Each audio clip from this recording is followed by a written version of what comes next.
Good afternoon, everyone. Today we are having the Blood and Organ Donation Committee meeting, 6th meeting we are having in the month of the June. This month we are having the World Blood Donation Day on 14. That's why we have chosen the topic as this month as the blood and bone marrow donation and transfusion. That's why we have chosen the topics. And first of all, I welcome our President, Dr. P. Senguttuvan Sir, the State President for the CME. Dr. K. M. Abul Hassan Sir, the immediate past President, I welcome you, Sir. Dr. Sugumar, the Advisor of the Blood and Organ Donation Committee. And I welcome Dr. B. Sridhar, the State President-elect 2025. And the State Honorary Secretary, Dr. S. Karthik Prabhu Sir. And I welcome Dr. S. Gauri Shankar Sir, the Honorary State Finance Secretary. And today we are going to have the two speakers. They are one is I welcome Dr. Rath, who is the director of the Doctors Diagnostic Center. He is a professor of pathology, who is going to give a talk on safe blood transfusion. Can it be a reality? And I welcome Dr. G. Vinod, the consultant pediatric hematology, oncology, and bone marrow transplantation, Mahakaveri Hospital, Trichy, who is going to talk about the stem cell therapy transplantation. And for this program, the moderator is our Dr. V.R. Ravi, who is now expert in the regenerative medicine. I welcome you all. So straight away, we will go for the presidential welcome address and inauguration of the function. Thank you, Dr. Rajesh Babu. Respected past President, Dr. Abul Hassan. Respected President-elect, Dr. Sridhar. Honorary Secretary, Dr. Karthik Prabhu. Finance Secretary, Dr. Gauri Shankar. Blood and Organ Donation Committee Chairman, Dr. Rajesh Babu, and his team. Moderator, Dr. Ravi B.R. Ravi, who is the regenerative medicine specialist, and he is the moderator. He will do everything in very good manner. And the speakers of the day, Dr. Rath and Dr. Vinod. Dr. Rajesh Babu, today is the blood organ donation 6th program convenient CME program, and every month he is doing different topics which are useful to the participants. So in this context, I welcome all the speakers and best wishes to them. Over to Dr. Rajesh Babu. Thank you, President Sir, for your nice words and the inauguration of the function. Now, I invite Dr. K. M. Abul Hassan Sir, the immediate past President. Thank you, Dr. Rajesh, President Sir, and all the office bearers of IMA TNSB, Dr. Sugumar, the Chairman, and the faculties, Dr. Rath, Vinod, and Dr. V.R. Ravi. We have come a very long way in the field of blood donation, and you all know that we have put in lots of effort to save lives, and we conducted lots of blood donation camps outside the college, collected many units of blood and brought it to the college and saved lives. Since Ravi is here, I could remember that myself, Ravi, on the same college, studying in the same college, and we conducted so many blood donation camps, and we were able to collect nearly 3,000 units in my 5-year term. And literally, the blood bank of the medical college was run by the students. That is our team. We collected blood, and we were also doing cross matching and issuing, certifying all the work were done by us. So the days we were doing impactful work. At the same time, there were lots of problems with the transfusion also. That's how we, designed the topic today. There are lots of HBsAg transfusion because of the blood transfusion. There's so many people who received blood at that point of time, they developed jaundice because of HBsAg or HCV. We really missed while screening the blood. Now we come to the stage that we are able to transfuse a patient with a very safe blood. In spite of that, there will be some complications, mismatches, all these things could happen. This blood transfusion itself will become a very good field, and there is also a degree is available in some other institutions. So I think we doctors have contributed much effort in bringing this particular blood transfusion is very safe to our patients. So in this context, congratulate Dr. Rajesh and IMA TNSB Organ Donation Committee for having chosen this particular topic, which would definitely take us a step higher in providing these services safely to our patients. So thank you very much for the opportunity for my remarks on this seminar. Over to you, Dr. Rajesh Babu. Now, we will have the month of May report, which is presented by me. Donation, we are conducting the 6th month meeting this month. And this is our organ donation committee, which was started in the December. And this was the emblem which we were using last year. And this was the new emblem where we are having the organ donation emblem and also the blood donor emblem. Both are put on the side by side. And this is for comparison we have given.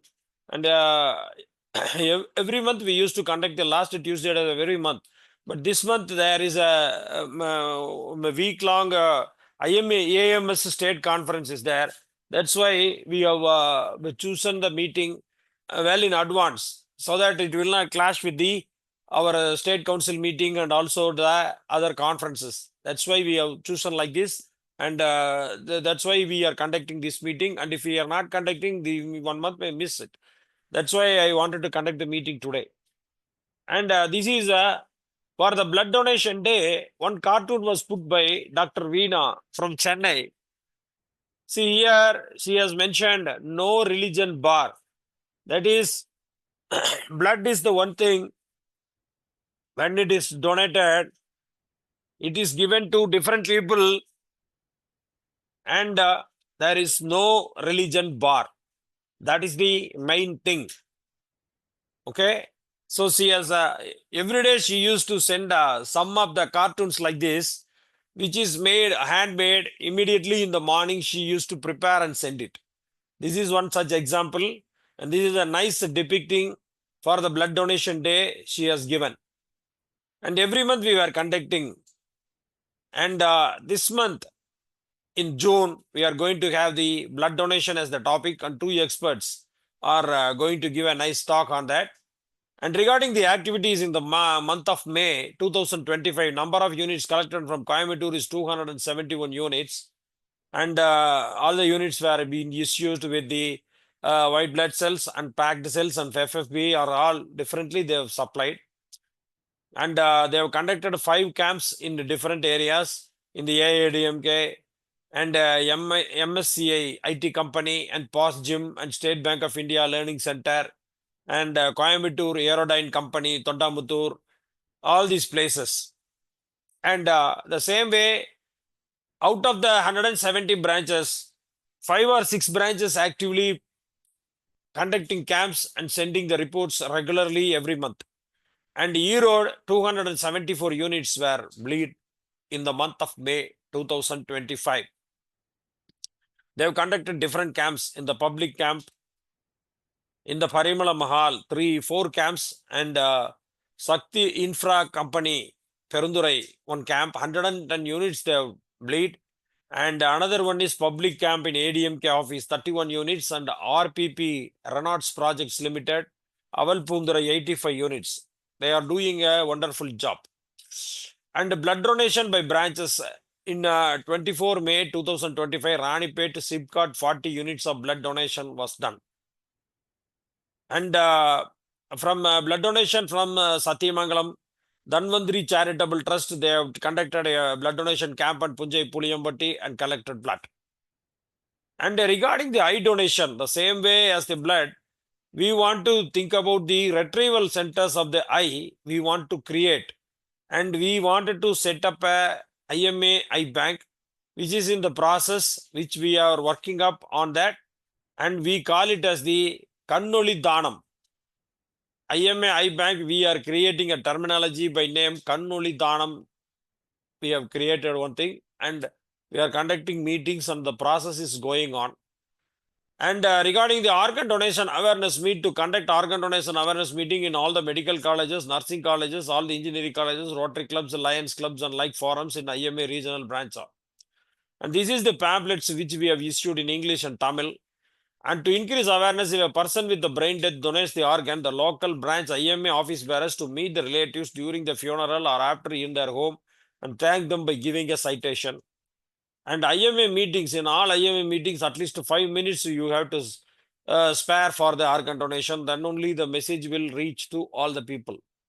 Then organ donation workshop, to conduct regional organ donation awareness workshop to college students, paramedical staffs and doctors, so that all the procedures can be explained in detail.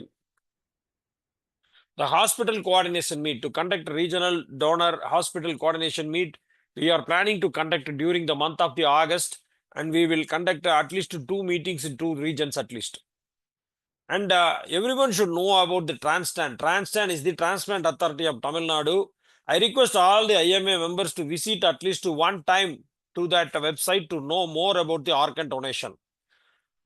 To pledge the organ, this is the connection which we are giving. And the same thing we are circulating in the and the organ donation, the registry created in IMA Tamil Nadu.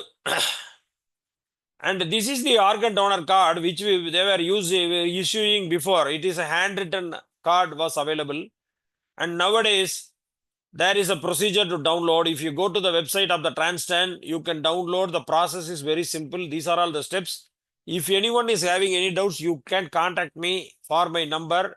All of you take my number and then contact me if you have any doubts. The same thing we used to put it in the all the time of bulletin and State Council bulletin also. This is the steps how to do it, and this is the card which they are issuing, pledge certificate which they are issuing now. It is coming from the central actually, even if it is a Transtan, but it is issued from the Ministry of Health and Family Welfare, Government of India. And this was the card which was in between was given. That also I have downloaded, and this is the old card and this is the new card. This is for information of all the members. And we have a Google form also to download the membership. And to increase awareness about organ donation, awards for the good performing branches with maximum donor registration in our website.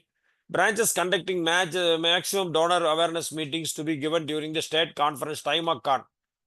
And this is when you go to the Transtan website, the organ transplantation so far, how many is been done, everything is there. Totally 12,413, and waiting list also is available. And even this organ donation is included in the Chief Minister Comprehensive Health Insurance Scheme. They are giving a maximum of 22 lakhs for the transplant through CM scheme. And this is a small video clipping which we issued from the IMA AMS to commemorate the World Blood Donor Day, which is depicting about what is a blood donation, what are all the groups.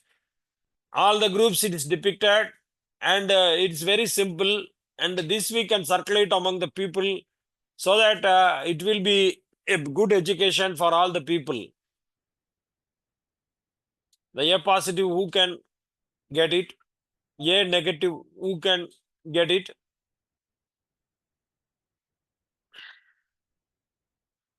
and then B positive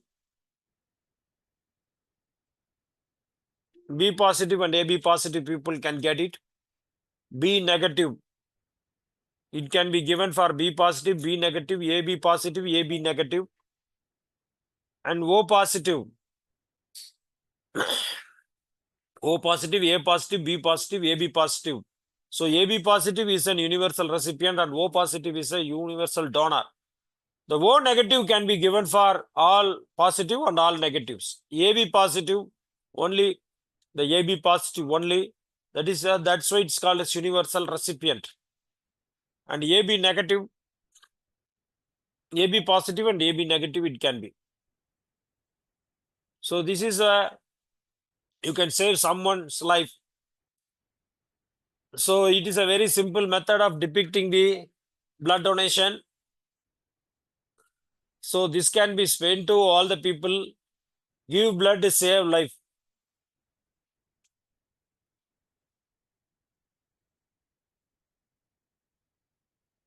At least our members, our IMA doctors should come forward to donate blood if they are eligible. See, our Dr. Sukumar sir has donated more than 150 times, like that. So I request all the people, all the doctors at least, to donate blood. Even there is an award for a branch which is donating maximum blood donation by the doctors from the IMA. So that also is there. Thank you, one and all. Now I invite our President-elect, Dr.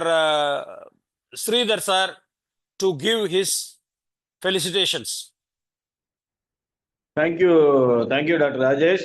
I think we are very well into the program, and I don't want to stand between beautiful lectures lined up. Dr. Rath is no new face to. Am I audible? Yes, sir, audible. Yes, sir. Yeah. Dr. Rath is no new face to the medical fraternity. He is the backbone of Doctors Diagnostics of Trichy. And we have known him for over two and a half decades. And the next, that is blood transfusion safety methods. And the next comes the topic of the, what I can say, the next era, stem cell. And that will be a very interesting one to listen to by Dr. Vinod of Kaveri. And who to mediate is the man who has been doing a lot of research on stem cell therapy. I think for over the past 15, 20 years, even before people started using the term stem cell, Dr. Ravi has been into it, and he has been doing a great lot of work, not only in ortho, but also in ophthalmology and other fields. I'm sure our delegates have a big fiesta of information to be made available to them. I wish the program great success. I congratulate Rajesh Babu for coming up with one wonderful topic after the other. You are a great gift to IMA, Rajesh sir. Thank you so much. Over to you. Thank you, Sridhar sir, for your nice felicitations. Now I invite our Dr. Sukumar sir, the convener of the organ donation committee. Sir, please unmute yourself. Oh. Dear President sir, Secretary sir, and Chairman sir, and past President sir, really it's nice that Dr. Rajesh is taking very much interest in this organ and blood donation meetings, and he's really dedicated person. For the past so many years, I've also been a chairman. So many people have been the chairman, but arranging regular meetings and bringing people and making them talk is really nice. Last month it was body donation. It's very nice. And this on the 14th, many of the branches donated. There is again, what as Rajesh said, many doctors must go and donate. He said that there is a award for the branch in which maximum number of doctors donate. Every year, only about 14 or 15 doctors are donating.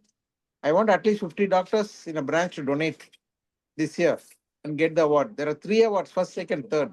So the doctors must take much interest in donating blood, make others donate also. Yeah. With this, I'd like to conclude and all the best to everybody. Thank you. Thank you, Sukumar sir. Now I invite our Secretary General, Dr. Karthik Prabhu sir, to give his felicitations. Thank you, Dr. Rajesh Babu sir. Nice program. Everybody has spoken, so I won't take much time. blood donation is very important because it has blood transfusion, a lot of complications, and legally, I think medico-legally, now the checklists are all very, we have to be careful in, especially in smaller settings. So that is a very nice topic that you have chosen, and future stem cells, all these things are very innovative, and we all look forward for it. Best wishes to you, sir. Doing a wonderful job, you and Sukumar sir, along with the team, having regular meetings and making us all proud. Best wishes for the program, sir. Thank you. Thank you, Secretary Sir, Dr. Karthik Prabhu Sir. Now I invite Dr. Gauri Shankar to give his felicitations. I think Dr. Gauri Shankar is not there. Now I invite Dr. Ravi Sir to take over and moderate the session and start the program. Thank you, sir. Thank you so much. So thank you for all the office bearers to have been present and then encourage us in conducting this program. So we are really proud that we are part of Tamil Nadu IMA Association, which tops in the organ donation every year. Year after year, we have seen that Tamil Nadu is in the top of the list in the country in organ donation and as well as in blood donation. So today, being the sickle cell day, so June 14th was the blood donors day, and today is sickle cell day. Again, people needing the blood transfusion as well as the stem cell transfusion. So this is the ideal day and ideal topic, and we have got two ideal people to talk to us regarding this. We would first listen to Dr. P.K. Rath. So he was my senior in JIPMER. So when I joined for a senior residency, Dr. Rath was already there doing his MD pathology at JIPMER. And after finishing, again, we worked together at Seahorse Hospital. So he joined in Trichy at Seahorse Hospital. So he has been now a part of Trichy all these years. And he is not only a great pathologist, but he is also a good teacher. He is a teacher in the medical colleges at Dhanalakshmi Srinivasan and Srinivasan Medical College, as well as the SR Medical College. He was the professor. And then he is also a good academician, and he is helping many of us to do some research work. We get our CD34 counts, our CD90, 105, and we are doing some work on NK cell, and that also he is the person who is helping us in doing this. And he is a great entrepreneur, and that is evident by the successful running of the Doctors Diagnostic Center for the past 2 decades and more. So we are very eager to hear from you, sir. Over to Dr. Rath. Thank you, Dr. Ravi. Respected President IMA, Dr. Sengutavan. Respected past immediate President, Dr. Abul Hassan. Respected Dr. Sridhar, the President-elect of IMA. The office bearers of IMA TNSB and the Organ Donation Committee. I'm really thankful to have been invited to this August gathering of learned people, seniors, and my friends. At the outset, this topic I'm going to talk about is something which I have chosen,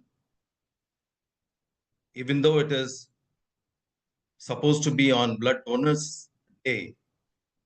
I thought we should be talking about the blood transfusion itself, because we know when we donate blood, it should save a life rather than kill a life.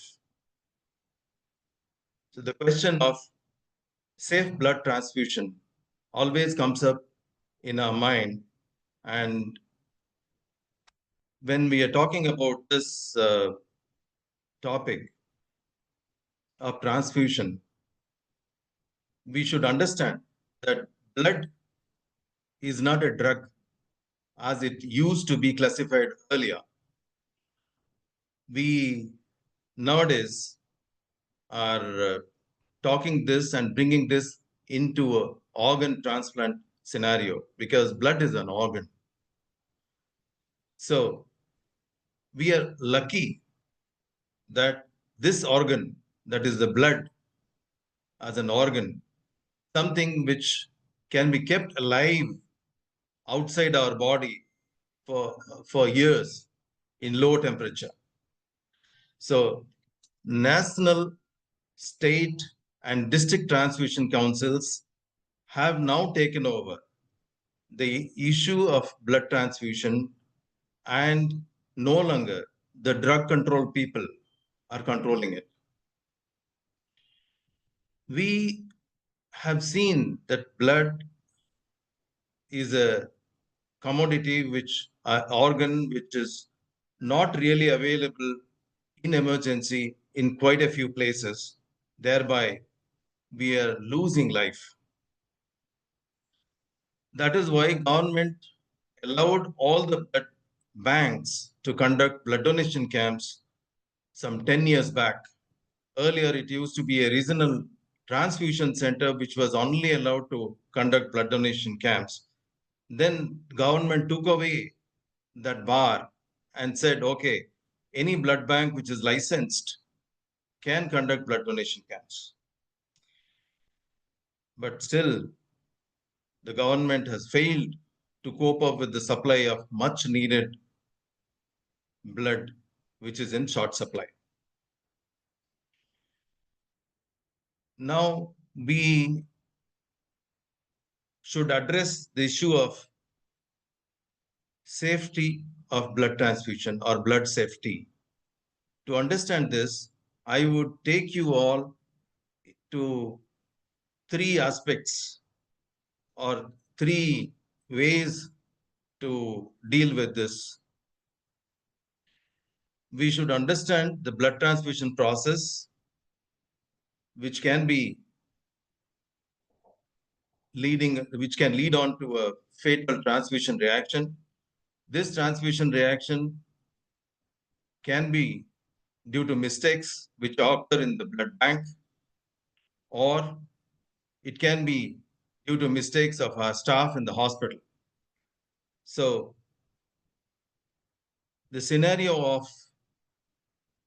blood transfusion we can address by knowing how we manufacture various blood components.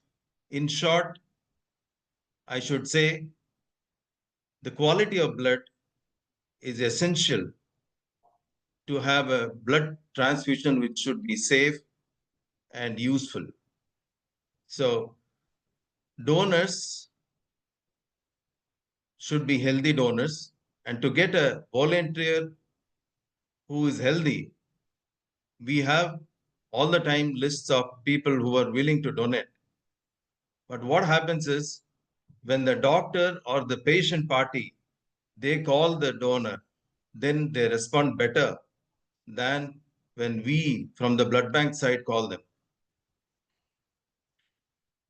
Blood, since is a rare commodity, we are dividing them into components, and no longer the whole blood is manufactured.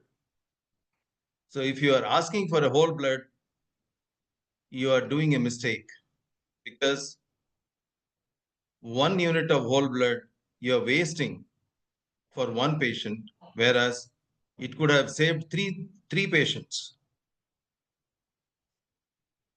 There are different scenarios which I'm going to talk to you about, various type of patients, the patients who are cancerous patients, chemotherapy patients. There are certain types of blood components which are fatal to this type of patients, or they're not really useful, or they won't save somebody's life. Now, blood components, as everybody know, it's a packed red cells, fresh frozen plasma, and platelets. These three are mostly used for the patients, and they are either taken out from a single donor or from multiple random donors. When it's a single donor, it's always a apheresis machine which is used to harvest quite a big amount of platelets or plasma or even stem cells. We also have multiple random donors, which we take the blood and divide that into the cellular components and the plasma components. The plasma components are further subdivided into fresh frozen plasma and cryoprecipitate. Cellular components are packed red cells and platelets. So, what are the precautions we should undertake while collecting blood from a donor? We should select the donor properly. We should clean the site of manufacture. We should have an uninterrupted flow of blood. It should not stop in between because that will produce clots, fibrin clots, and reduce the coagulation factors. We should collect the correct amount of blood, otherwise it'll get more diluted with ACD or CPDA.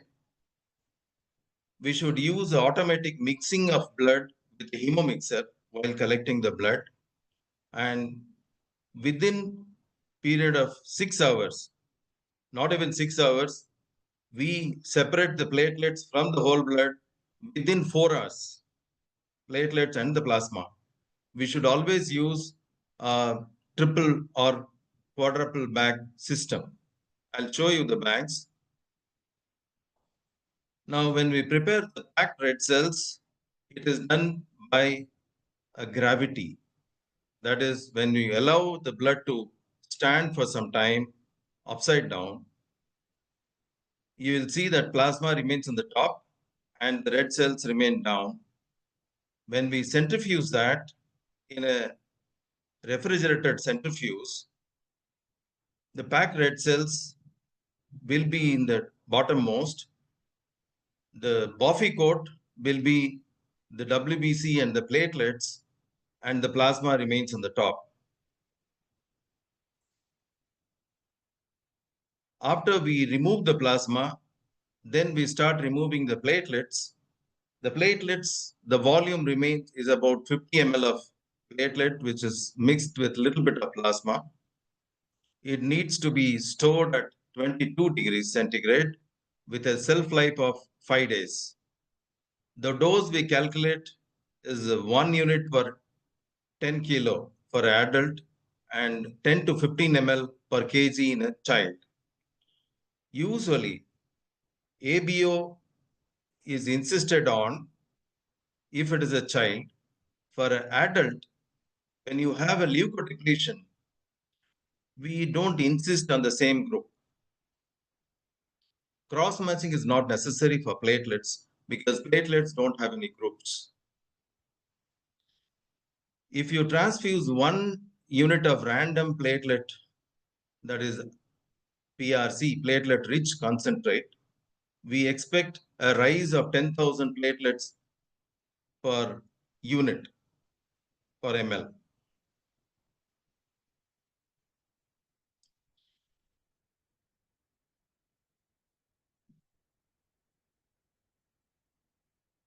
So we need to store the platelets in an incubator which has an agitator, which is making a swirling of the platelet units, and that way it can survive for 5 days.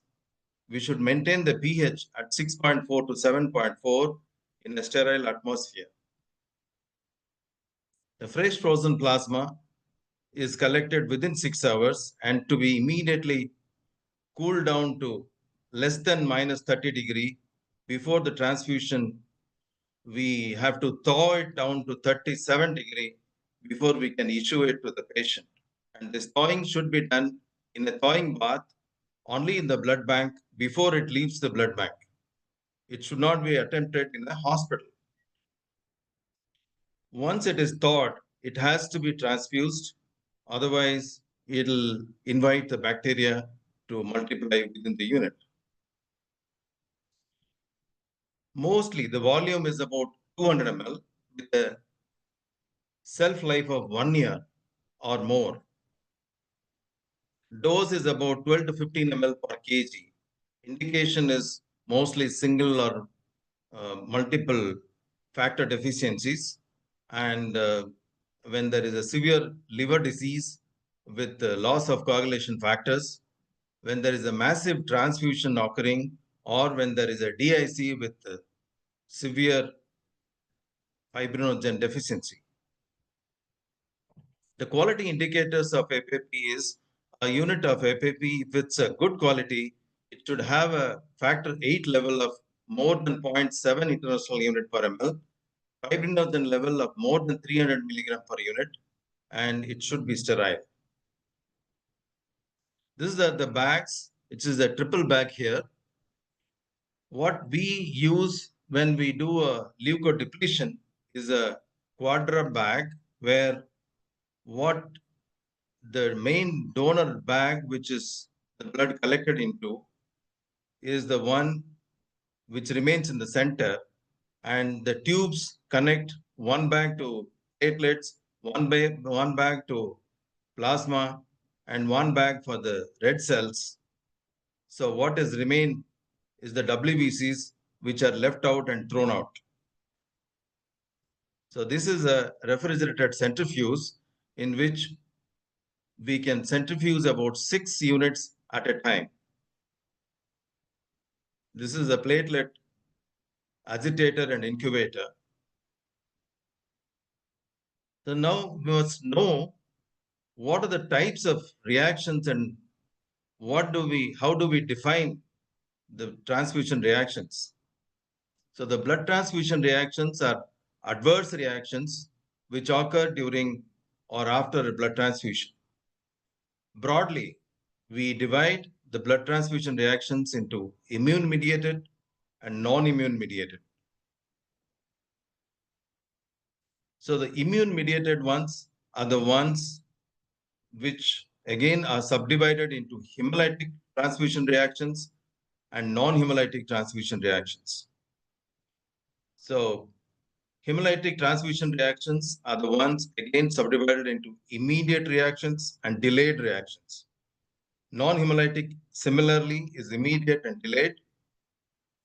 Non-immune reactions again is immediate and delayed. I'll be dealing with them individually now. So hemolytic transfusion reaction is a severe type of transfusion reaction. It can be categorized as immediate hemolytic transfusion reaction, which is intravascular, and a delayed hemolytic transfusion reaction, which is an extravascular reaction. The delayed transfusion reaction is mostly due to IgG antibodies, and immediate hemolytic transfusion reactions are due to IgM antibodies. So delayed ones occur 3 to 7 days after the transfusion, whereas immediate ones occur immediately within minutes. But most often, very common hemolytic the reaction is a non-hemolytic transfusion reaction. Hemolytic transfusion reaction has become very rare, and mostly it occurs due to clerical mistake or wrong cross-matching. Now, non-hemolytic transfusion reaction occur mostly due to WBCs which are there in the blood. When you give whole blood transfusion, the stored whole blood will have WBCs which are half broken down, liberating all the lysosomal enzymes and antigens, so to which our patients react immediately after transfusion. So this leads to something called febrile non-hemolytic transfusion reaction, or FNHTR, which is the most common. 90% of the non-hemolytic reactions are FNHTR. The other reactions which are rare is the allergic transfusion reaction, which is due to allergy. And that is why most often we give a Avil injection before blood transfusion. The anaphylactic transfusion reaction is even much rare, and it's probably due to some of the antibodies which are present and they respond immediately. I want to draw your attention to TRALI, which is a non-cardiogenic pulmonary edema resulting in respiratory distress, dyspnea, and can cause problems. Circulatory overload is a non-hemolytic transfusion reaction, which occurs in massive transfusion set scenario.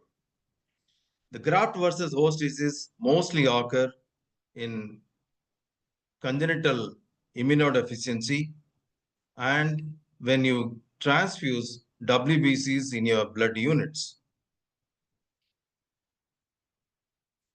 So TRALI, also known as non-cardiac pulmonary edema, occurs in multi-gravidas,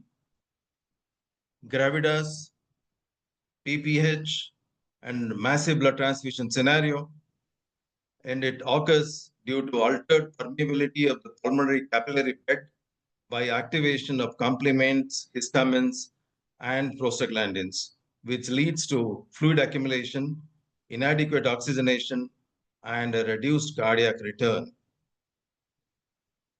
So the signs and symptoms are dyspnea, cyanosis, fever with chill.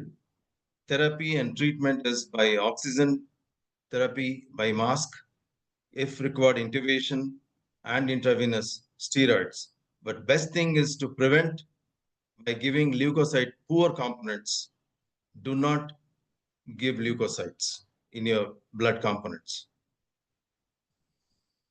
Other reactions, just to name a few, is I have already told about urticarial reaction and anaphylactic reaction, the usual sign and symptoms of allergy, and the usual management and therapy by giving antihistaminics and oxygen.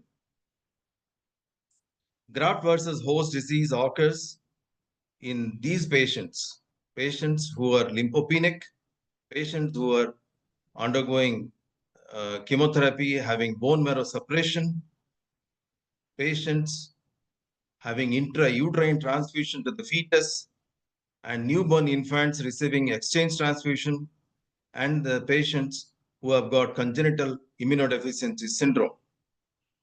The signs and symptoms as to how to diagnose this graft versus host disease is because when you have transfusion given to a patient, the patient goes home, because graft versus host disease doesn't occur immediately. It occurs after a month. Patient comes back to you with fever, rash, diarrhea, hepatitis, liver dysfunction, bone marrow suppression, and it is fatal. Even though we have steroid therapy and immunosuppression therapy, but it is fatal. So the non-immune, non-hemolytic transfusion reactions, I have already said, is a circulatory overload and septicemia due to bacterial overload. Quite often, when the blood is old and it is not properly stored and it is not properly transported, or if it is left out for a longer period before it is transfused, it can invite and transfuse bacteria along with the blood, causing bacterial overload. Circulatory overload, I have already said, is due to massive transfusion. And iron overload is a delayed reaction which occurs in sickle cell, thalassemics, and so many other type of congenital hemoglobinopathies.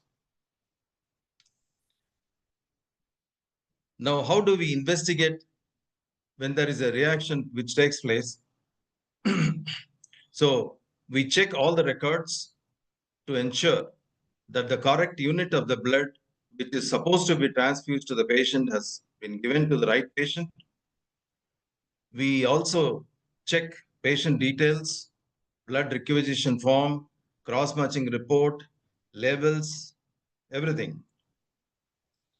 And then we ask for the unit which has been given to the patient, and we take the post-transfusion blood sample from the patient and check whether the plasma of the patient is changed into pink color.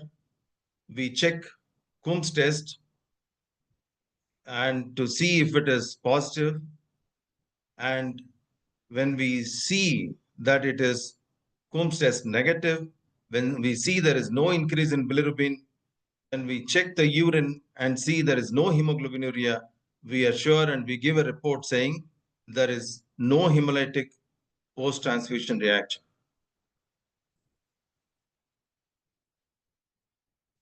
If DCT is positive, then we re-cross-match the sample, the bag blood and the patient sample. We recheck the bag blood for unknown antibodies if it is DCT positive. So we check the hemoglobin in the urine as well as plasma to find out if there is a free hemoglobin. So that brings down to last 3 slides to tell you or to try to prevent this transfusion reaction and to give you the answer whether it is possible to have safe blood transfusion. Is it a reality? Yes, it is a reality. It can be a reality if we take care of these do's and if we don't do these don'ts. So what are the do's and don'ts in blood transfusion? The do's in the blood bank and do's in the hospital, don'ts in the blood bank and don'ts in the blood staff, hospital staff.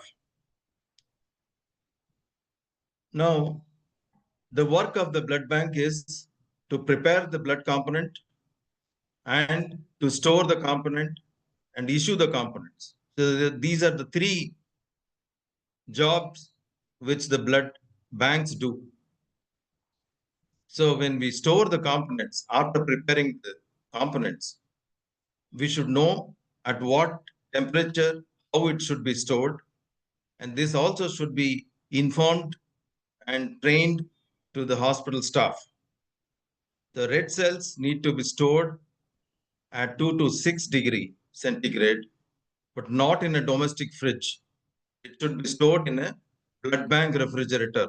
What is the difference between a blood bank refrigerator and a refrigerator, which is a domestic refrigerator you find in the hospital ward?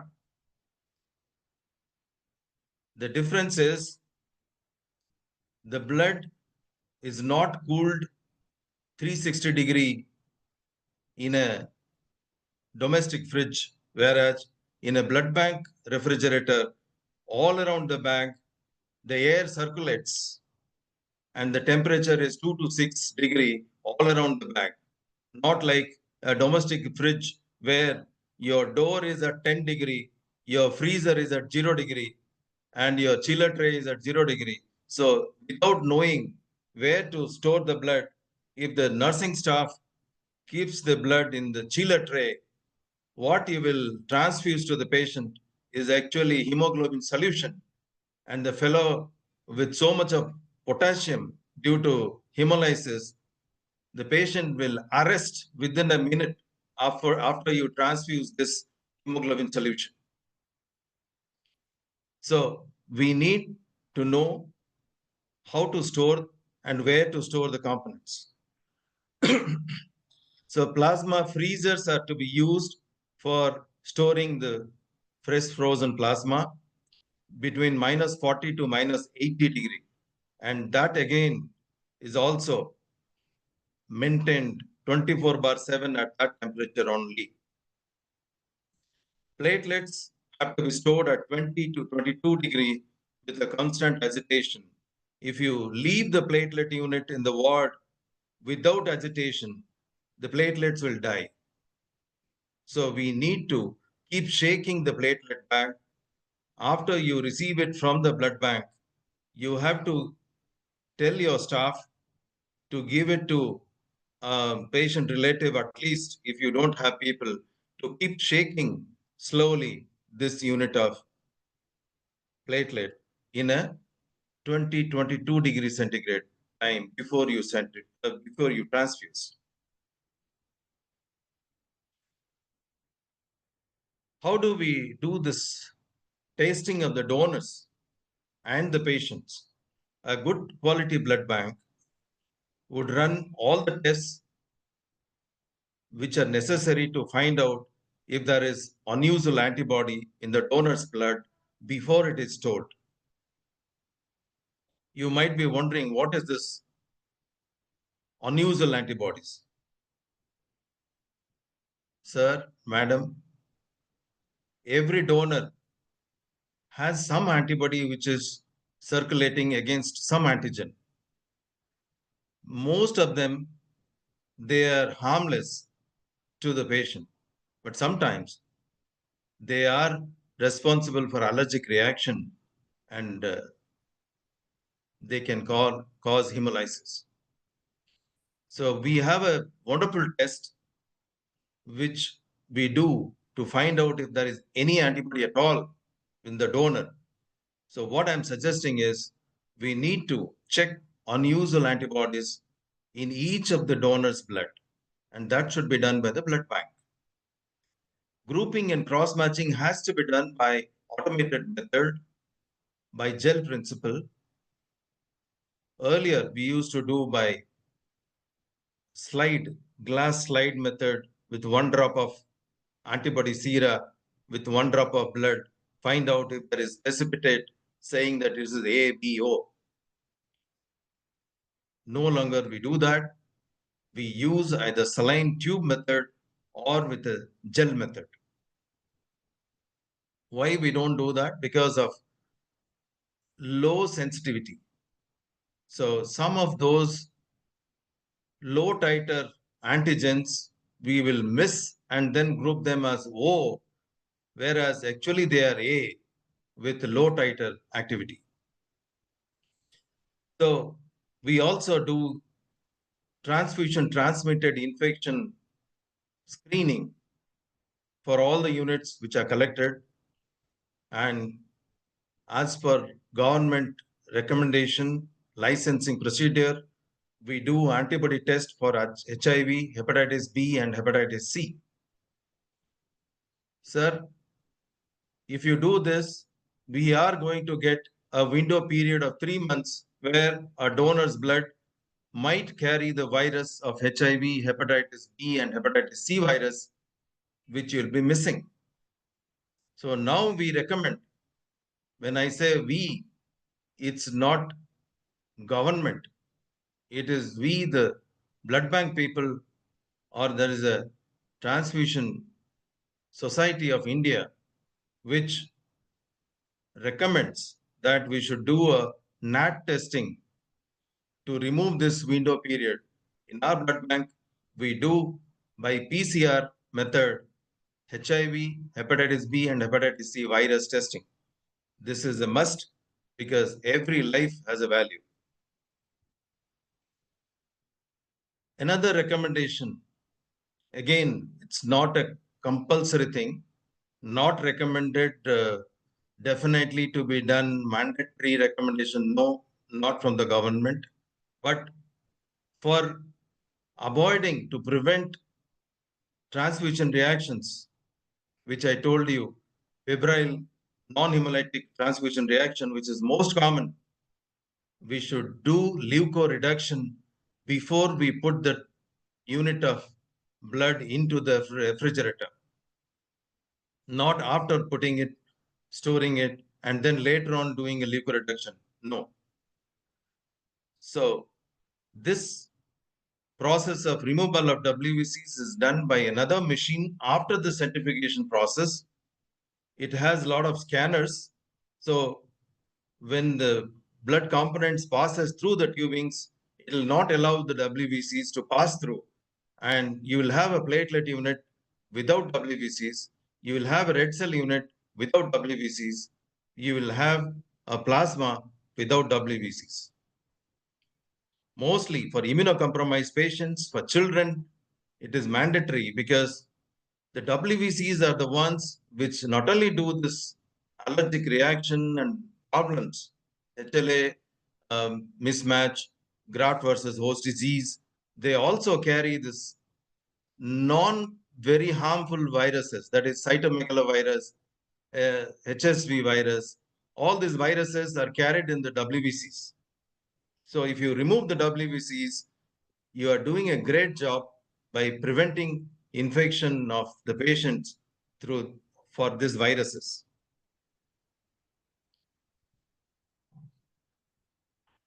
I told you storing this component, if you do wrongly, there will be transfusion reaction.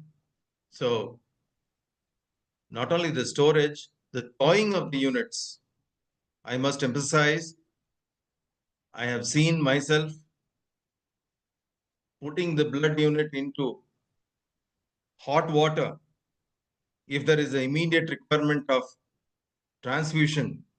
I have seen interns doing it, nursing staff doing it. So it should not be done that way. It has to be thawed in a thawing water bath. Nowadays, we have wonderful thawing water baths, which increases the temperature and thaws the plasma and brings the red cells into 37-degree temperature within 10 minutes. So you should not, or you should train your staff not to do thawing in that way. No restorage. Once it is thawed and given to the ward, it should not be put back into a domestic fridge. No restorage, no returning it back to the blood bank. It goes waste.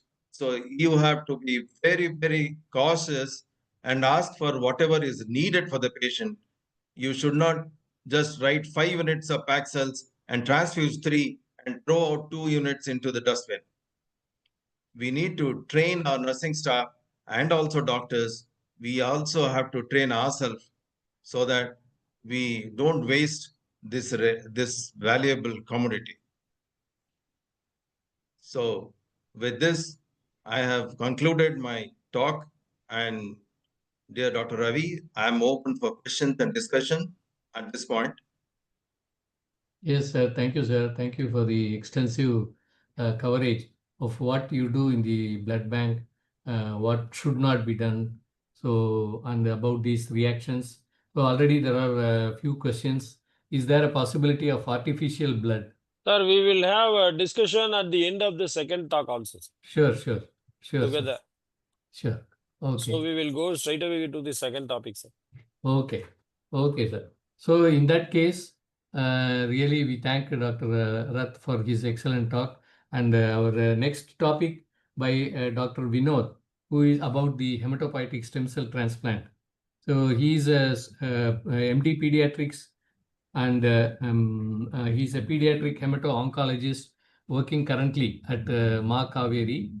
So he's a postgraduate from the PGI Chandigarh, and then had his fellowship at National Board at Sri Gangaram Hospital, worked for a year at Singapore, and trained himself in pediatric bone marrow transplantation. And for the past 6 years, since 2018, he has been doing excellent work in Trichy. And he's the first person to do some of the early cases of bone marrow transplant. And currently he has been doing the cell therapies for the combined immune deficiency syndromes also. So we would like to hear more from Dr. Vinod Gunasekharan on this topic of hematopoietic stem cell transplant. Thank you, Ravi sir, for the kind introduction. And I would thank also the IMA members, President Dr. Sengotuvan sir, past President Dr. Abul Hassan sir, and other office bearers for giving me this wonderful opportunity to speak in this IMA State Board meeting. Let me share that. Sir, I think the slides are visible now. Yes, doctor. The next few minutes, I will take you through the process of hematopoietic stem cell transplantation. So before I go into the topic, I would like to clarify certain confusions. Like there are so many terms which all means the same: hematopoietic stem cell transplantation, or just stem cell transplantation, or a bone marrow transplantation, or the current terminology what we follow in our group is the blood and marrow transplantation. They all mean one and the same.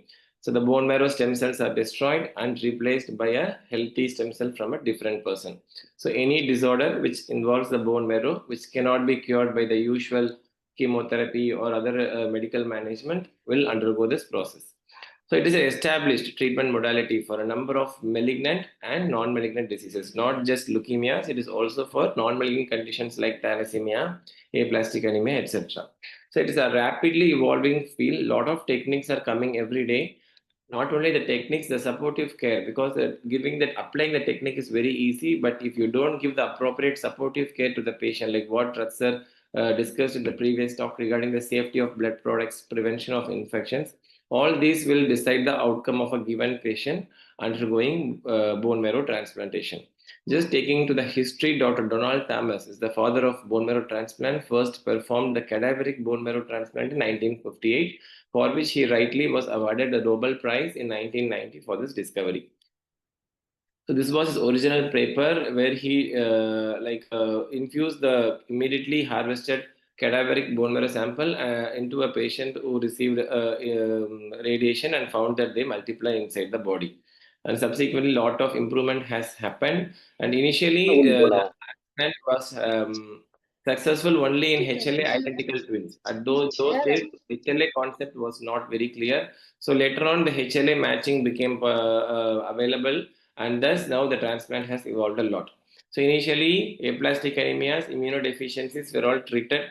Now the indications keep on increasing, including many storage disorders, blood disorders, etc. So over the last 4 or 5 decades, a lot of improvement has happened in this field.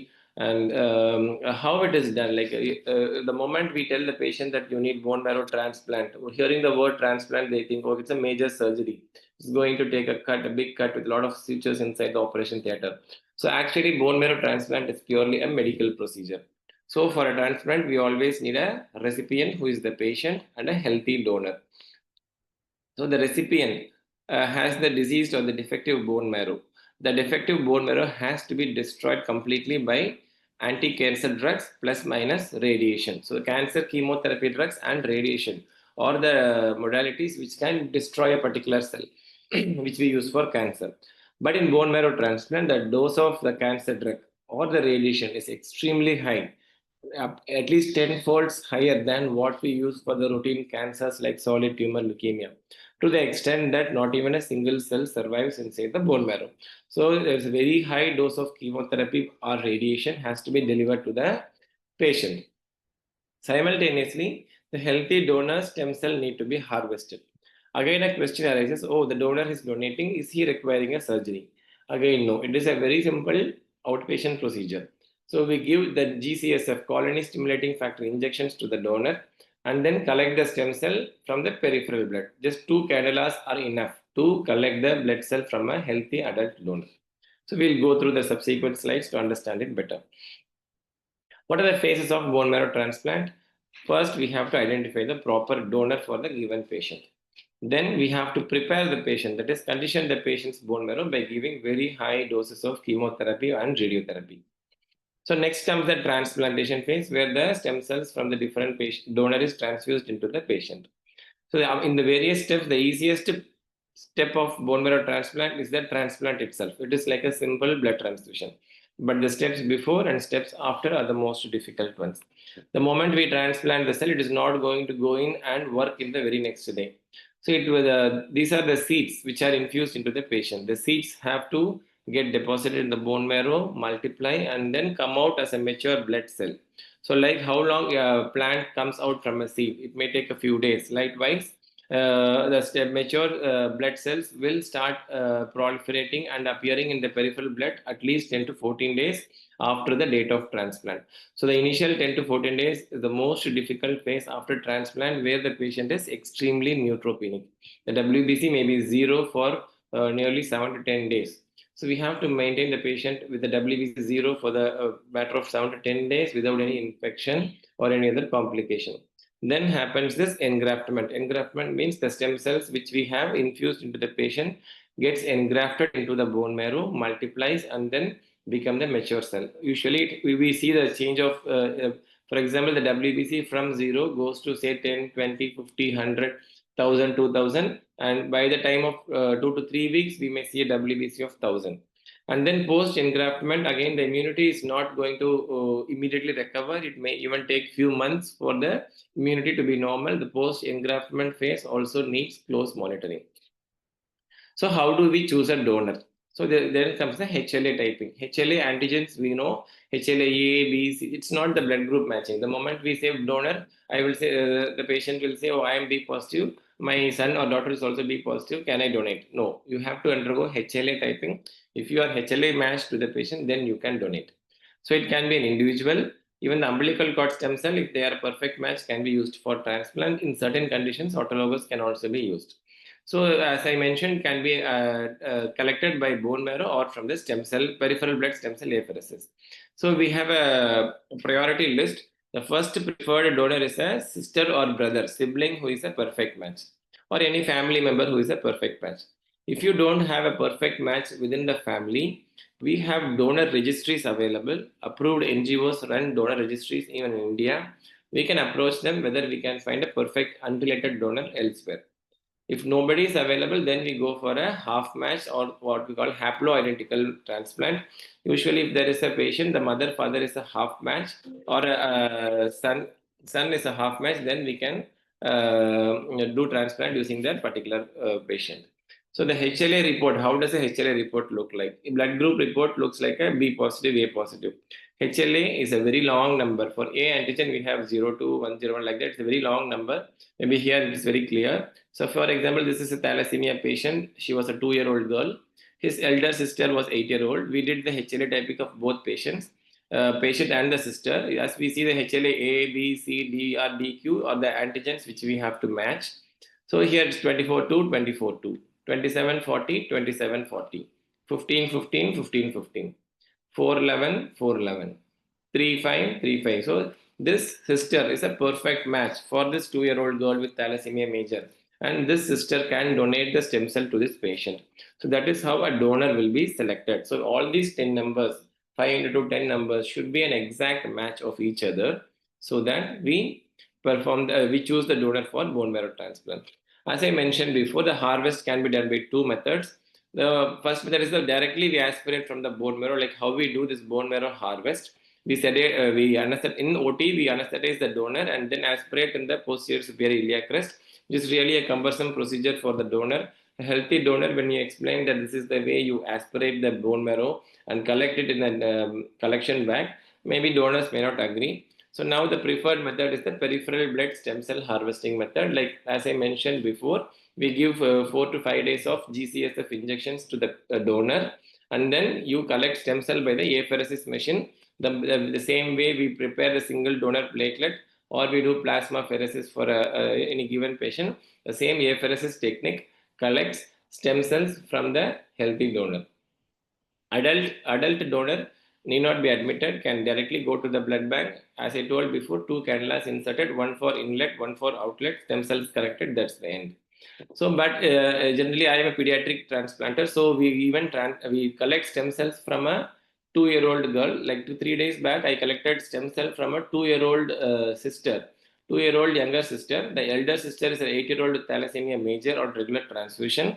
The younger sister was a perfect match, so we have to insert a HD catheter for this donor, and then we collected under IV sedation through the apheresis machine.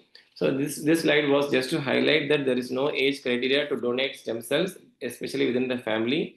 Even I have collected stem cell from 2 children as young as 2 years, and many 7-8-year-old children are donating stem cells for their brother or sisters.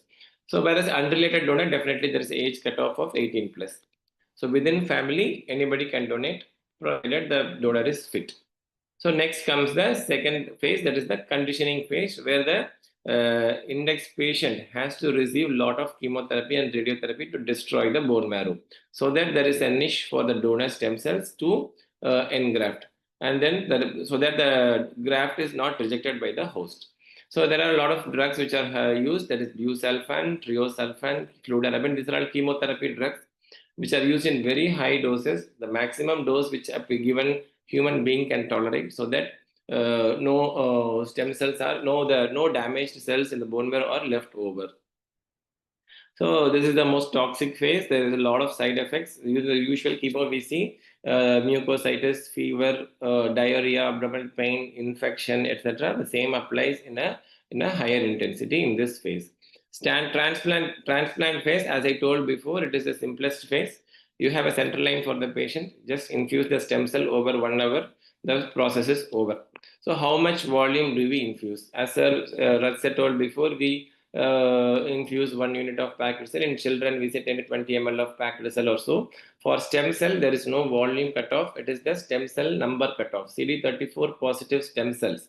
How many million cells per kilogram of stem cell is available in the volume of blood or the stem cell collected? So it may be as low as 30 ml or even 250 ml based on the stem cell concentration in the given stem cells product. So you generally transfuse around say 5 to 6 million cells of stem cells per kilogram for the given patient. During infusion, you as usual blood transfusion precautions, we have to take precautions here. So usually we match the blood group for blood transfusion. For example, A positive will receive A positive, B positive will receive B positive. But for bone marrow transplant, there is no blood group barrier. Even yesterday, A group patient received stem cells from a B group donor, who is his uncle. So that is how we don't bother about the blood group. After transplant, the blood group will change. In fact, A positive patient will become B positive once the transplant is successful. So what we have to match is the HLA, as I discussed before. So how is transplant done? As I shown, it should be the transplant patients will be in a very protected BMT ward, HEPA filtered, positive pressure controlled room, which is very segregated, isolated, with a barrier nursing, properly trained nursing in a single room for at least 1 month. The patient will stay there. And this is how the stem cell is infused. The stem cell collected from the 2-year-old girl was infused just by the central line as usual, like any other blood transfusion over a period of 1 hour.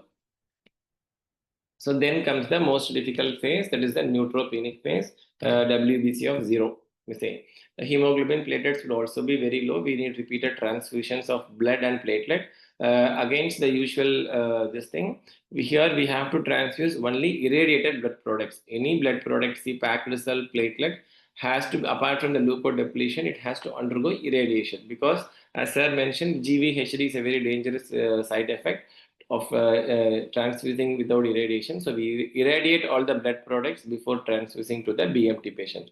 So the engraftment will take around 2 to 3 weeks. The patient will have to live without any immune function, along with other chemotherapy complications like mucositis, with all the bacterial, fungal, viral infections and transfusions, with the barrier nursing in the specialized BMT ward for a matter of 3 to 4 weeks before we can say that, okay, you are safe now. So after during the engraftment, the WBCs gradually increase from say 20, 50, 100,000, 2,000. So simultaneous to the WBC recovery, we can visibly see the patients recovering from the mucositis, infections, etc. However, the immunity is still suboptimal because the body's immunity will take time to reconstitute, and we are also giving some immunosuppressive drugs like cyclosporin, methotrexate, etc. to prevent the GVHD reaction. So again, this time is the crucial time where CMV start multiplying. As sir previously mentioned, CMV, which is a ubiquitous virus, almost every one of us will be CMV IgG positive, which means all of us harbor some latent CMV virus inside our body. The moment we are immunosuppressed, this virus will start multiplying. Usually, they suddenly, last week it would be 0, suddenly they become 1 lakh, 2 lakh copies. by PCR. Even I've seen 1 crore copies of CMV in the blood of immunocompromised patients, and that will create a lot of problems like diarrhea, pneumonitis, hepatitis, etc. And it can be lethal in transplant patients. And GVHD reaction is very peculiar for BMT. It's very, very dangerous. Again, we have certain prevention, but still we may have to treat once it occurs. So at least once the child recovers from all the immediate BMT complications, post-BMT complications still need monitoring, especially the chronic GVHD, graft versus host disease reaction, for the next 1 year. So these are the pictorial representation. Identify the donor, and then for the patient, you give a heavy dose of chemoradiotherapy. We usually calculate it in the reverse direction. Say the patient get admitted on -8, -7, -6, -4, -3, -2, -1, or the days when the patient gets high dose chemotherapy. On day 0, we infuse the stem cell, and then day +1, 2, 3, 4, up to day 21, we will have to manage the neutropenic phase and then have the engraftment phase. And then up to 1 year or so, we have the post-engraftment phase monitoring for the patient. So what are the indications? Now, I explained about the procedure so far. What are the indications and what are the types? Types is the allogenic or autologous. Autologous is the using the same patient's stem cells for transplant. Allogenic is the different donor, which can be a sibling or unrelated registry donor or umbilical cord or a half-matched haploidentical family member. So for choosing allogenic donor, as I mentioned, HLA is the most important thing. I showed you a report where it has HLA-A, B, C, DP, DQ, DR. At least 10 by 10 is a perfect match. So not every sister and brother would be a match. I have seen a patient with 4 sister brother, none of them are a match. A fortunate patient with only 1 brother will be a match. So it's a matter of chance, like what is the inheritance pattern. So only less than 30% of our patients have a chance of fully matched sister brother. So we have to rely on the alternate donors in majority of our patients. So mostly we end up searching the donor registries, and then if not, we have to proceed with the haploidentical half-matched transplant. So indications, leukemias, not all leukemias will require BMT. Majority of leukemias, especially in children, 80 to 85% leukemias will be cured only with a chemotherapy regimen. So remaining 10% who has a relapsed leukemia or refractory leukemia will end up getting a transplant. Likewise, in chronic myeloid leukemia, you all know imatinib will take care of most of the patients, but who have progression on imatinib or dasatinib will require BMT. Certain lymphomas. As Ravi sir mentioned, immunodeficiency is a unique disease in childhood where the T cell, B cell, lymphocytes, granulocytes, neutrophils, they don't function properly due to genetic mutations. Children end up getting repeated infections since birth, and without a BMT, they cannot survive. So they once you do a BMT, the immune system gets changed. They have normal T cell, B cell, lymphocyte, granulocyte, etc. Then they can have a normal life like any other human being. And another domain is the thalassemia, sickle cell disorders. As you all know, it's a hemoglobin defect, genetic defect, which can be corrected by BMT. Bone marrow failure is, as you know, aplastic anemia. In adults, aplastic anemia is very common. In children, we also have aplastic anemia. It can be acquired, or and majority be genetic, like mostly Fanconi disorder, Fanconi anemia, etc. And apart from that, storage disorder like Gaucher's, Hurler's are again mostly pediatric disorders requiring BMT. Osteopetrosis again in a very infant disorder requiring BMT. And how umbilical cord blood. Once the baby is born, the rest of the placenta and umbilical cord is thrown away. But if you collect the, say, 25-30 ml of blood, and if you have money to freeze it, you can freeze, and we may, it may be useful in the future, but definitely I would not say it is a compulsion. So at any moment, for example, the 2-year-old girl's stem cells were removed at that moment. If you don't have umbilical cord at birth, stored at birth, that's not a big issue. We can collect stem cell at any point of time from any given adult. So recently I had an opportunity to transfuse the umbilical cord, which was stored in a baby 2.5 years back, for his sister who had thalassemia. So the umbilical cord blood storage was just like a 4 fingers breadth for my hand. So autologous, I would not touch up much. Autologous is using the same patient stem cell. One may wonder, how does that help? It is just a rescue to give a high dose of chemo. Chemo, you know, there is a limit to give because you have a severe neutropenia. So once you increase the dose, you have to rescue it with GCSF. If you increase the dose further, you have to rescue it with the stored stem cell. The patient's own stem cell is frozen. then you infuse after giving a very high dose of chemotherapy, especially in myelomas, solid tumors like neuroblastomas, we use autologous BMT. And how is the stem cells stored? For usually we collect from the donor and infuse immediately. If you wanted to store it for a future use, then you can always cryopreserve. You mix the stem cell with preservative like DMSO along with albumin, and you freeze it in a very cold temperature like minus 160 or so. Then you can preserve it for years together. So just touching upon the complications, infection, GVHD reaction, rejection, liver toxicity, what we call as the veno-occlusive disease of liver, or the sinusoidal obstruction syndrome, hemorrhagic cystitis, and thrombotic microangiopathy. So prevention of complication, as I mentioned, we have to follow a strict aseptic precaution with barrier nursing, HEPA filtered rooms, a low bacterial diet. Generally, diet, we always prefer them to eat only a cooked food, no raw food would be allowed inside a BMT unit. And we have to give prophylaxis against pneumocystis, co-trimopsyl prophylaxis once they recover, and we give fungal prophylaxis. We don't rely on fluconazole most of the time. We end up giving micafungin, caspofungin, or voriconazole as prophylaxis against the aspergillus bacteria, aspergillus fungus, which is a very big threat for BMT patients. And we have to monitor their CMV PCR, cytomegalovirus virus PCR, every week. The moment we start seeing the virus in the blood sample, we have to treat them with ganciclovir, and any febrile episode have to be aggressively managed to prevent any septic shock and subsequent mortality. GVHD reaction has to be prevented by giving immunosuppressive drugs like cyclosporin, tacrolimus, etc. for a matter of few months. Unlike other transplants, we stop immunosuppression within few months, usually in malignancies 3 to 6 months. In conditions like thalassemia, maximum 1 year, we stop all immunosuppressive drugs and send them back to normal life.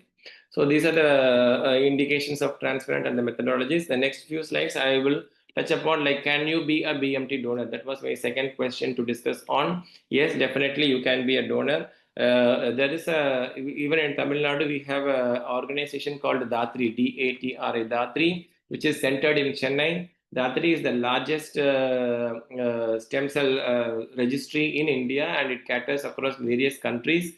Definitely they are doing a very good job. And in Trichy, I have used 4 stem cell products from DATRI to save children with leukemias, thalassemias, etc. And they had shipped stem cells from Kerala, Andhra, and recently one from Haryana. They collected the stem cells from Haryana and then traveled by air and reached in Trichy within a matter of 24 hours. So how can you be a donor across the world? So this DATRI has been working for years together with more than 6 lakh donors in their registry software, and they have done more than 1,600 stem cell collections for an unrelated patient. So how to become a stem cell donor? Maybe I can share a few videos.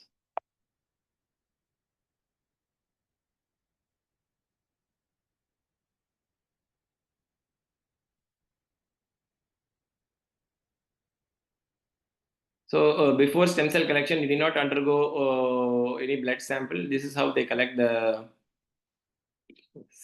buccal swab sample to type your HLA, and then subsequently we can.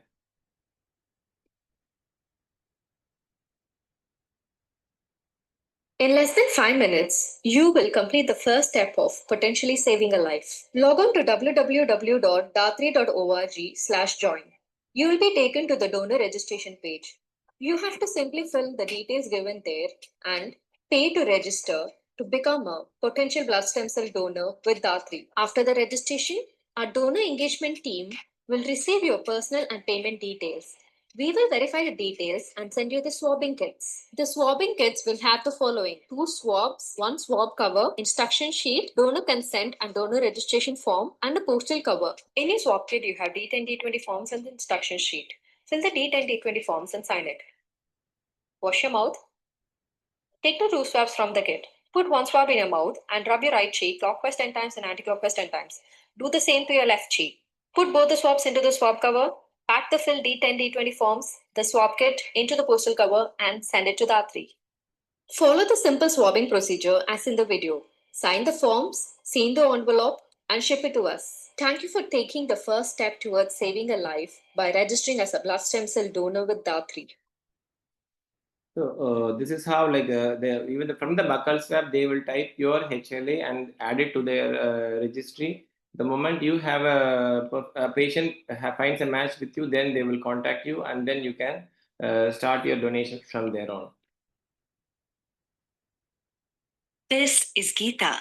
Geeta has been identified as a potential blood stem cell donor.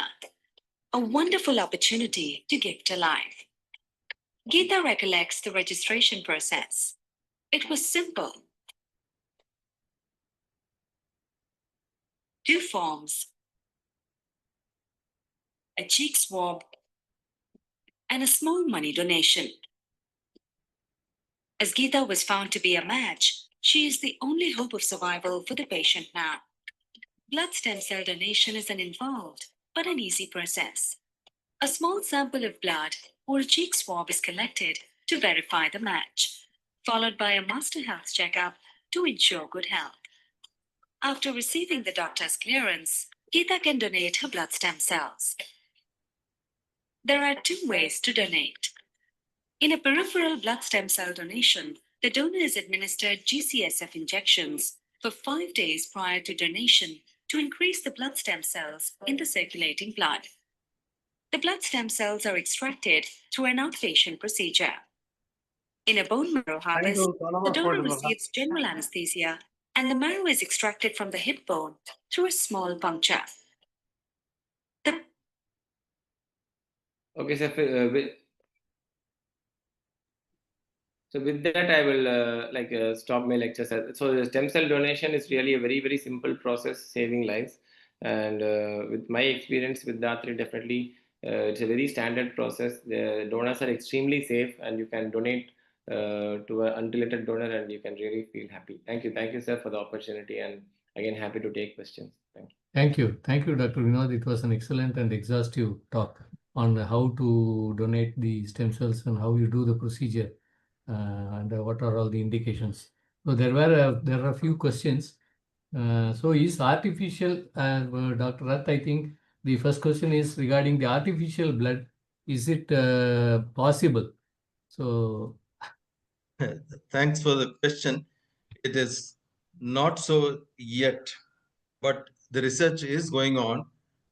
We have some blood kind of replacement type of products which in emergency can be used, but not the blood as we transfuse right now. okay. Then safety in alcoholics. Is the blood donation safety in alcoholics? Let's not say alcoholics, because that's something by definition he would be drinking every day. It is probably yes, sir. In Tamil Nadu, we have renamed as Madhupriyar. So I would say the question should be redrafted as to whether someone can donate blood after consuming alcohol. And the answer is no. And how much time should have passed? It should be 24 hours. So after 24 hours of alcohol intake, you can donate blood. And how common is plasmapheresis? It's quite common. We almost do one every day, and particularly in season for dengue, we have requirement of platelets, and patients of chemotherapy, cancer therapy, and leukemia cases, they need platelets. So we do IApheresis, but plasmapheresis for rat poison and for Guillain-Barré syndrome and few other conditions, we do plasmapheresis. That is not very common. Probably 1 or 2 procedures in a week.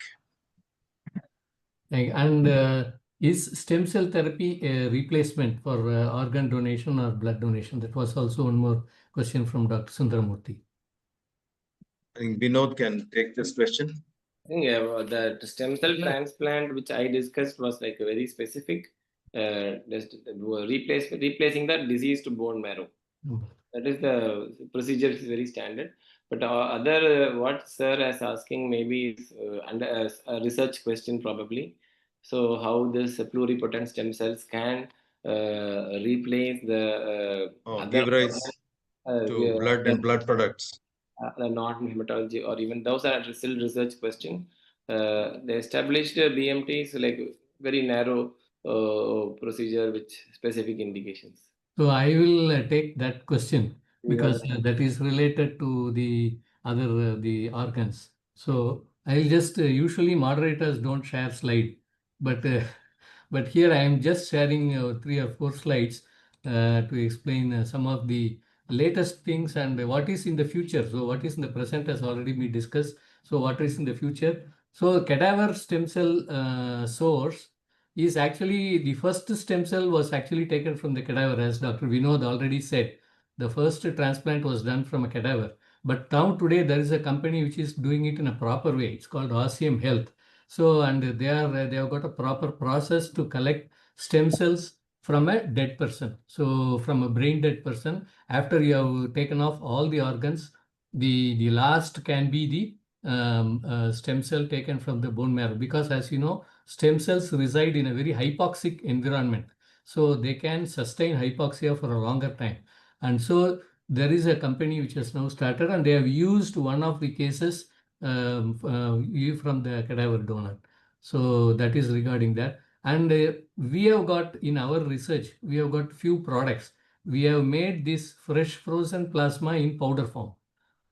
So this is for our soldiers in the border. So whenever there is a sudden blood loss due to blast injury or in postpartum hemorrhage or accidents when there is a huge blood loss, in cities like Trichy, Chennai, we can get the blood immediately, any number of units. They transfuse 20, 30 units for postpartum hemorrhage.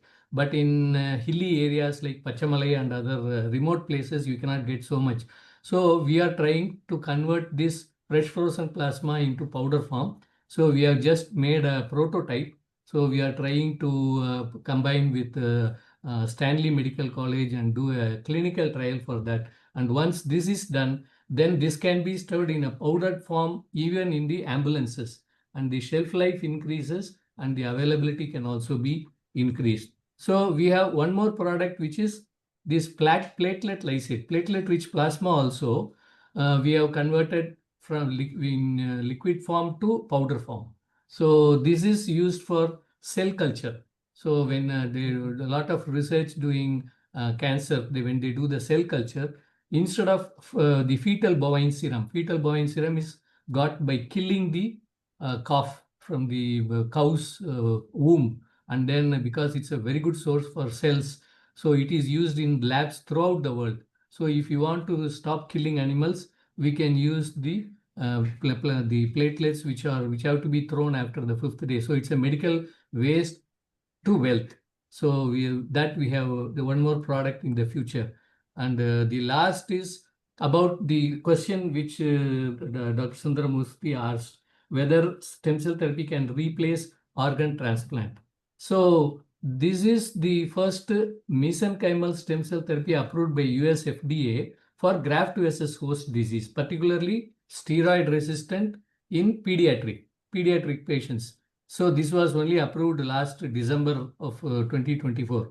But the same bone marrow derived stem cells are already approved in India from 2017 for 6 different diseases. Out of which osteoarthritis, I am an orthopedic surgeon, so I am using it for osteoarthritis. It is taken from somebody else's bone marrow. It is an allogenic bone marrow derived mesenchymal stem cells which are cultured and then pooled and then they are cultured and they are used for multiple indications. So in the future, so in Stanley Medical College for liver disease, there is a stem cell lab which is running from 2008. Due to the efforts of Dr. Surendran, this stem cell lab has already crossed several stages and now they have got an approval from the DCGI to start the clinical trial to avoid liver transplant. So Dr. Surendran who is the gastroenterologist, who knew that with the load of liver failure cases in our country, it is not possible that liver transplant is going to be the only solution.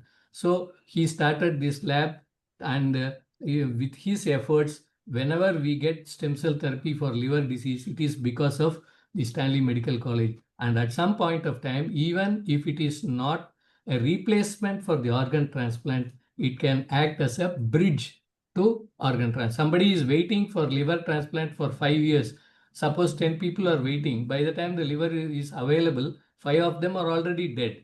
So if they are given this stem cell therapy, they can live for a few more years and they can get the transplant. So stem cell therapy can act to prevent organ transplant or sometimes to bridge the organ transplant. And already, as I said, India is the leader in this field. No other country has got this amount of diseases covered for stem cell therapy, which is approved by the government of India.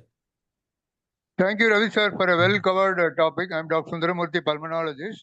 Yes, sir. Yes, sir. So a common question. Yes, sir. The ideal drug to be given while doing a blood transfusion to prevent the adverse effect of the blood transfusion. Ideal drug to be given, because many people give so many combinations. What is your opinion about to prevent blood reaction? Our thing ideally should be no medicine, because we don't expect to have a transfusion reaction. So if there is any allergic reaction, we can deal with it by giving epinephrines and antihistaminics. Otherwise, nothing before transfusion. Oh, fine, sir. Fine, sir. Very good. Thank you, sir. Yes. Thank you. Sir, regarding that the bone marrow donation, sir, Yes, stem sir. cell donation, Yes, sir. you have to prepare one small presentation crisply so that we can circulate among all the people, so that we can publicize more among our IMA doctors, so that it will reach nook and corner of every people. Sure, sir. And you can give a write-up also that we will publish it. You can put a small PowerPoint presentation about what is how to donate and all those things. You can the video clipping you just stopped in the middle because of the lack of timing. So what I suggest is that you can do it. And another thing is you yourself and Rath sir both are there, and Ravi sir also is there. Ravi sir is very much interested in organizing our meetings and all those things. See, why can't we conduct a small workshop for our IMA doctors? Because only few branches are having the IMA blood bank. We can guide them how to start a blood bank. What will be the expenditure in starting a blood bank? Like that, we can conduct a small workshops. If you are able to get some sponsorships, that it's okay. Or otherwise, we will put some registration fee and then we will start doing it. So that we will invite our IMA president and secretaries who are all interested, let them join.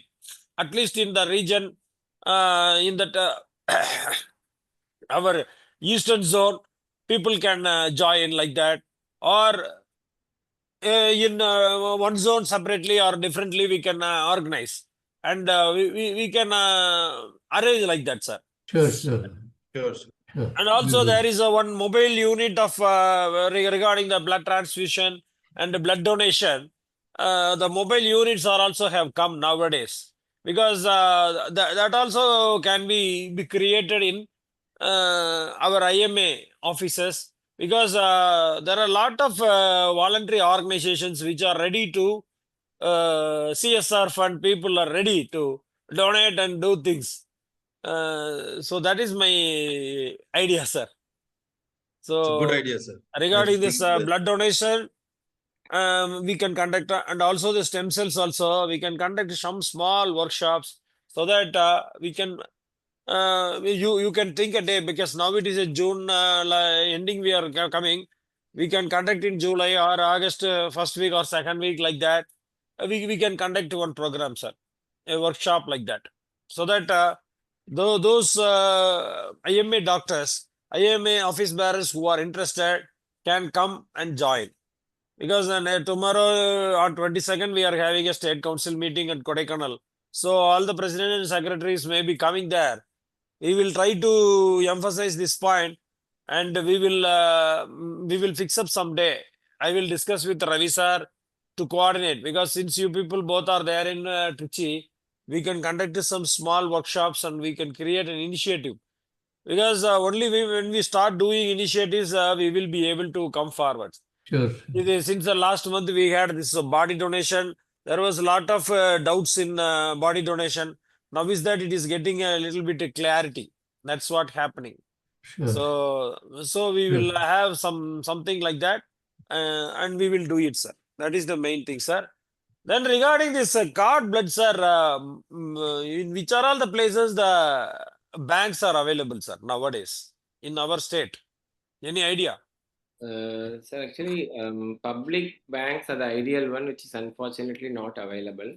Live cell, I'm sure it's a private laboratory who does this actually. So any expectant mothers who wants to store blood can approach live cell, but they charge a huge amount, and they can store.